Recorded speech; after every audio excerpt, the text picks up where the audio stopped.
नमस्कार साथियों, यूपीटेट परीक्षा के लिए हिंदी भाषा की कक्षा में आपका स्वागत है। आज का हमारा विषय है संधि विच्छेद। वीडियो के एंड तक बनी रहिएगा क्योंकि प्रत्येक संधि विच्छेद को परीक्षा की दृष्टि से सरल भाषा में समझाने का प्रयास किया गया है। वीडियो यदि पसंद आती है तो लाइक शेयर बटन पर क्लिक जरूर करें। आपको आपकी आने वाली परीक्षा के लिए बहुत बहुत शुभकामनाएं। आइए चलते हैं अपने आज के टॉपिक पर, जो है संधि विच्छेद। संधि विच्छेद सबसे पहले जानते हैं कि इसके मुख्य भेद क्या क्या होते हैं। तो संधि के 3 मुख्य भेद होते हैं: स्वर संधि, व्यंजन संधि, विसर्ग संधि। प्रश्न की शुरुआत से पहले आपको बता दें कि संधि क्या है। संधि होती है 2 वर्णों के मेल से जो परिवर्तन या विकार होता है उसे संधि कहा जाता है। संधि का विच्छेद होता है सम प्लस धी, अर्थात 2 शब्दों का मेल, इसे कहा जाता है संधि। आपने देखा होगा जब किसी बच्चे की शादी होती है तो 2 पक्ष होते हैं, एक होता है वर पक्ष, एक होता है वधू पक्ष। तो आपने देखा होगा कि वर पक्ष और वधू पक्ष के जो पिता होते हैं, हम उन्हें आपस में क्या कहते हैं? उन्हें कहते हैं समधि। समधि यानी कि जब हमारी और आपकी बुद्धि समान रूप से तैयार हो जाती है या हम दोनों एक बात पर तैयार हो जाते हैं तो उस बात को कहते हैं समधि। इसी संधि से वर्ण बना है वो। आइए, ये तो एक प्रश्न था। आगे चलते हैं अपने पहले प्रश्न की ओर। पर्यावरण का सही संधि विच्छेद और संधि का नाम क्या होगा?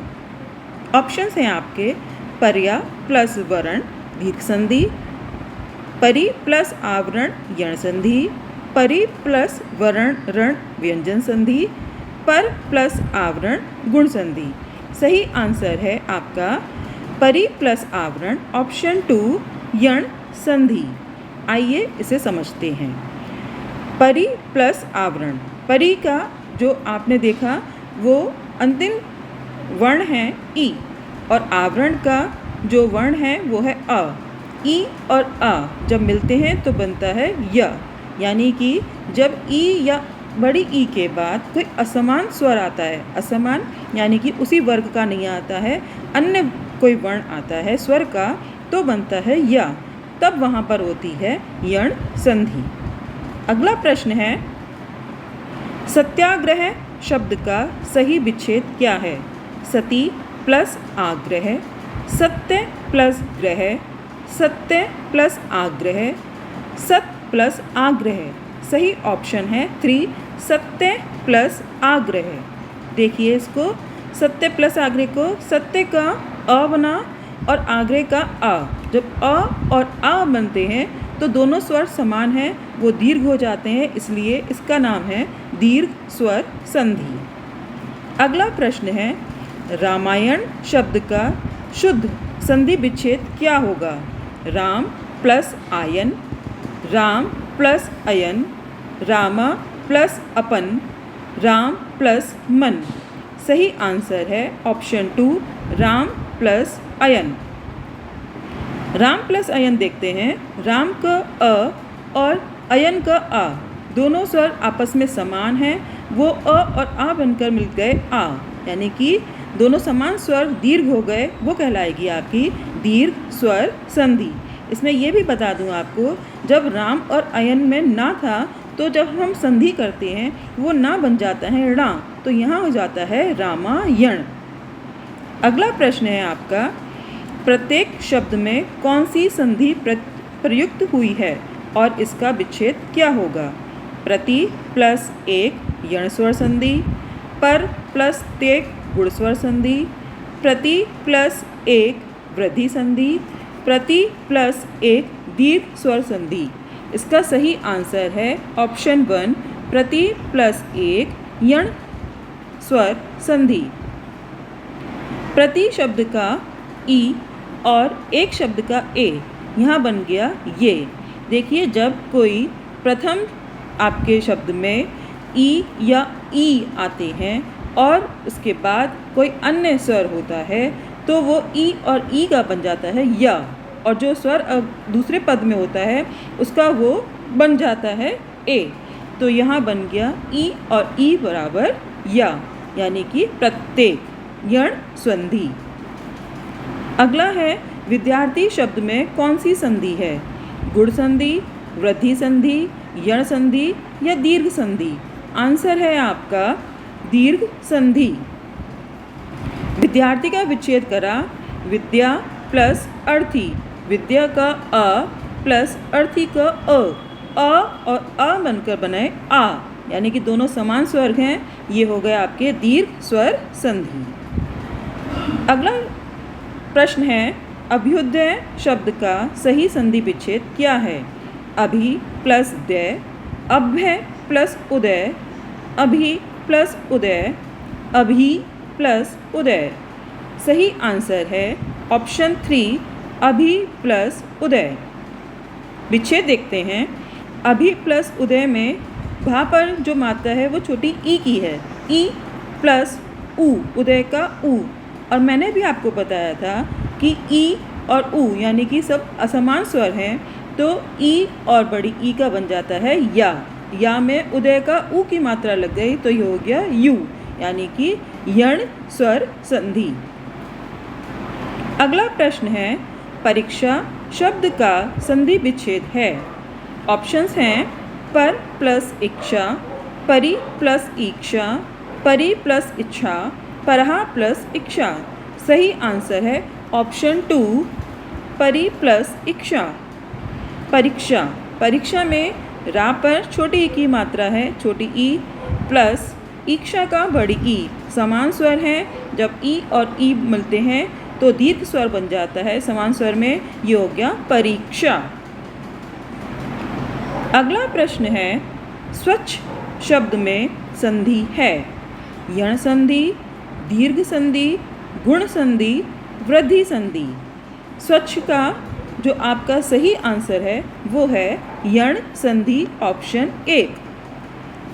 विच्छेद देख लेते हैं। स्वच्छ का बनता है सु प्लस अच्छ, सु का हो गया उ और अच्छ का हो गया आ।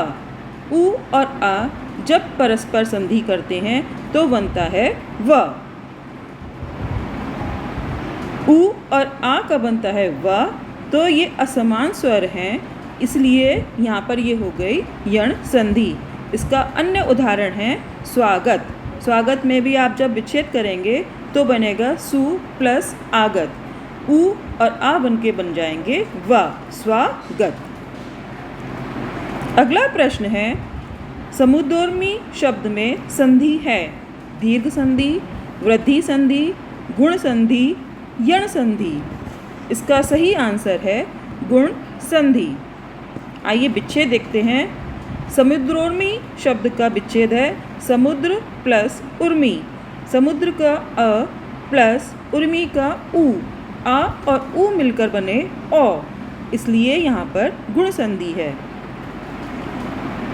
इसी के अन्य उदाहरण हैं परोपकार, महोत्सव।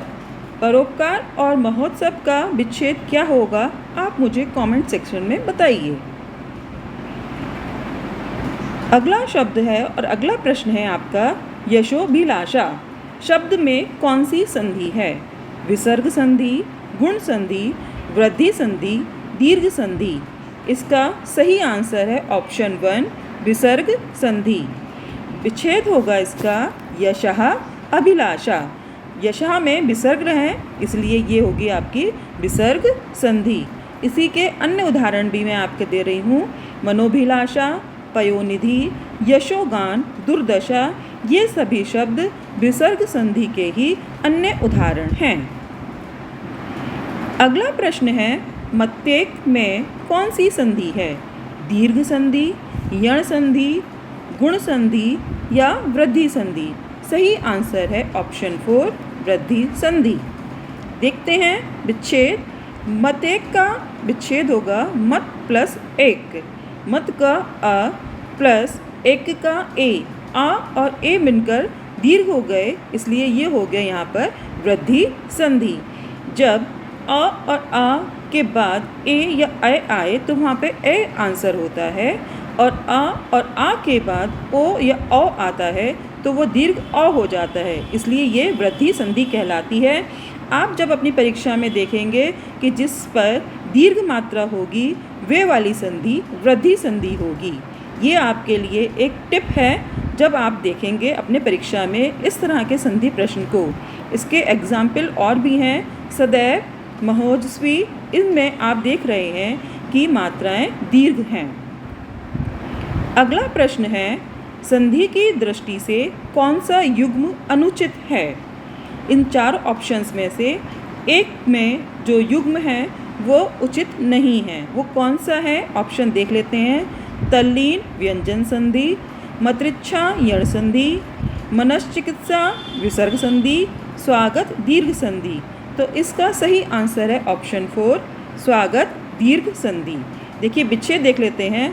तल्लीन में विच्छेद होगा तत् प्लस लीन यानी कि व्यंजन संधि। मातृच्छा का विच्छेद होगा मातृ प्लस इच्छा यण संधि। मनश्चिकित्सा का विच्छेद होगा मनः प्लस चिकित्सा विसर्ग संधि। पर स्वागत में यहाँ दीर्घ संधि लिखा है, जबकि स्वागत का विच्छेद होता है सु प्लस आगत यण संधि, इसलिए यहाँ पर ऑप्शन 4 होगा। अगला प्रश्न है, स्वर संधि कितने प्रकार की होती है? ऑप्शंस हैं 2, 3, 4 या 5। तो आप मुझे बताइए कमेंट सेक्शन में कि अभी तक आपने जिस तरह से संधियों के नाम सुने उस तरह से स्वर संधि में कितने भेद होते हैं। अगला प्रश्न है, गुरुवे शब्द का सही संधि विच्छेद क्या होगा? गुरु प्लस वे, गुरु प्लस ए, गुर प्लस व, गुरु प्लस ए। इसका सही ऑप्शन है ऑप्शन 4, गुरु प्लस ए। आइए देखते हैं विच्छेद को। गुरुवे का विच्छेद होगा गुरु प्लस ए, गुरु का ओ प्लस अब और ए, यानी कि जो ओ शब्द है उसका अब हो जाता है और ए की मात्रा उस शब्द में लग जाएगी। ये संधि कहलाती है अयादी संधि। इसके मैं उदाहरण और समझा देती हूँ आपको। ए जब आता है तो उसका अय बन जाता है, ओ आता है तो अब आता है, अय आता है तो आय आता है, औ आता है तो आव आता है। इसके अन्य मैं कुछ उदाहरण दे देती हूँ ताकि आपको परीक्षा में सफलता मिले। शयनम, चयनम, भवनम कुछ ऐसे शब्द हैं जो अयादी संधि के उदाहरण हैं। अगला आपका प्रश्न है, नयन में कौन सी संधि है? अभी आपने क्वेश्चन नंबर 14 में इसे विस्तार से पढ़ा था। आप मुझे कमेंट सेक्शन में बताइए कि इसका सही आंसर क्या होना चाहिए। आइए देखते हैं अपना अगला प्रश्न। निश्चय का सही संधि विच्छेद क्या है? निश प्लस चय, निहि प्लस चय, निज प्लस चय, नी प्लस चय। इसका सही आंसर है ऑप्शन 2, निहि प्लस चय। निहि प्लस चय में आप देख रहे हैं विच्छेद में नी के बाद विसर्ग हैं और जब विसर्ग के बाद च आता है तो उसका संधि बन जाता है श, निश्चय। ये विसर्ग संधि का उदाहरण है। अगला प्रश्न है, सदाचार का सही संधि विच्छेद क्या होगा? ऑप्शंस हैं सदा प्लस आचार, सत प्लस आचार, सद प्लस आचार, सत प्लस चार। सही ऑप्शन है ऑप्शन 2, सत प्लस आचार। देखते हैं इसको। सदाचार का सत प्लस आचार जो विच्छेद हुआ है उसमें ता के बाद आ है। तो जब किसी व्यंजन के बाद कोई स्वर आता है उसे व्यंजन संधि कहते हैं और जब हम उस वर्ण को संधि करते हैं तो ता का उसी वर्ग का तृतीय अक्षर दा बन जाता है, इसलिए ता का बना दा। तो सत आचार का संधि हुआ सदाचार, व्यंजन संधि। अगला प्रश्न है, जगन्नाथ में कौन सी संधि है? स्वर संधि, विसर्ग संधि, व्यंजन संधि, इनमें से कोई नहीं। सही आंसर है व्यंजन संधि। जगत प्लस नाथ, जगन्नाथ का विच्छेद है जगत प्लस नाथ। त का परिवर्तन ना से हो जाएगा, इसलिए यहाँ पे हो जाएगा जगन्नाथ, व्यंजन संधि। अगला प्रश्न है, पवन शब्द का सही संधि विच्छेद चुनिए। ऑप्शंस हैं पब प्लस अन, पौ प्लस अन, पौ प्लस अन, पो प्लस अवन। इसका सही आंसर है ऑप्शन 2 पो प्लस अन। इसका विच्छेद जब पौ प्लस अन है तो आप देख रहे हैं कि पौ का औ तथा अन का आ। औ का जब हम विच्छेद को संधि करेंगे तो वहाँ हो जाएगा अव। तो प प्लस अप प्लस अन हो गया पवन। यह है अयादी संधि का उदाहरण। अंतिम और आखिरी प्रश्न है आपका, बागीश शब्द का संधि विच्छेद क्या होगा? ऑप्शंस हैं बाग प्लस गीश, बाग प्लस गीश, बाक प्लस ईश, बा प्लस आगीश। सही आंसर है ऑप्शन 3 बाक प्लस ईश। बाक का और ईश जो बने उसका बना गीश, यानी कि जो का है उसका बन गया गा। तो बाक का ब, का बन गया गा और ईश, इन सब को जब हमने संधि किया तो हो गया बागीश व्यंजन संधि। अंत तक बने रहने के लिए धन्यवाद।